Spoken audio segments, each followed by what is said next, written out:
Welcome back, everyone. Today we'll be making some Sichuan style dumplings with hot and sour chili oil sauce. Right here we have 1 pound of ground pork. To that we'll be adding about 1.5 ounces of Chinese garlic chives and 4 cloves of garlic that will be finely minced.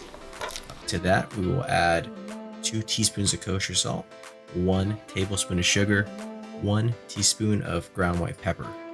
And then finally, to finish it off, we'll be adding 2 teaspoons of Sichuan wine.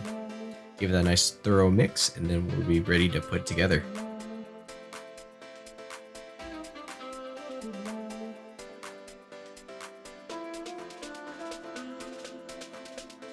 Alright, to make our dumplings, we're going to take our defrosted pack of wonton wrappers here. Carefully take out one, get a little bit of water on the side right there. Put about 2 teaspoons worth of meat in there. Dip your finger in the water. We'll put a tiny layer of water on all 4 edges of the wonton wrapper. And we'll lift up one corner, combine it with the other, and then we'll press to seal. Don't be too aggressive with it, otherwise it'll tear. Dab a little water on the corners right there. Then we'll fold it back.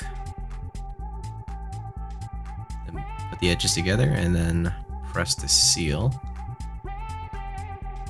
What you should get.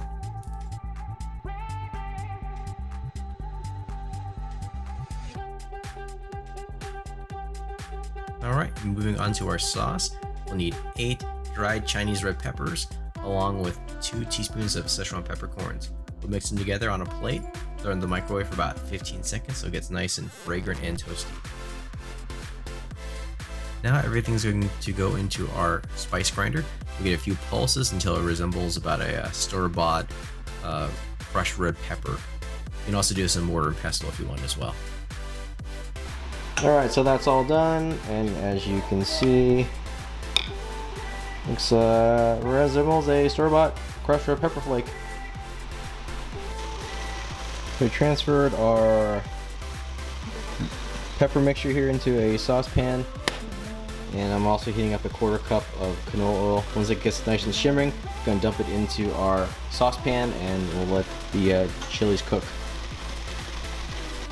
So our oil appears to be shimmering. I'm going to turn off the heat now. And we're just going to put that in there. And as you can see, cooking off the chilies. And to finish our sauce, we'll be adding 1 tablespoon of roasted sesame oil, 3 tablespoons of chin kiang vinegar, 2 tablespoons of soy sauce, 1 tablespoon of sugar, 1 tablespoon of minced garlic, and then 1 tablespoon of sesame seeds to our chili oil. We'll give it a nice stir, is what it should look like as the end result. Only thing left to do now is to boil our dumplings for about 4 minutes, and then we're ready to go. And this is our final product. Very good, guys. Give it a try.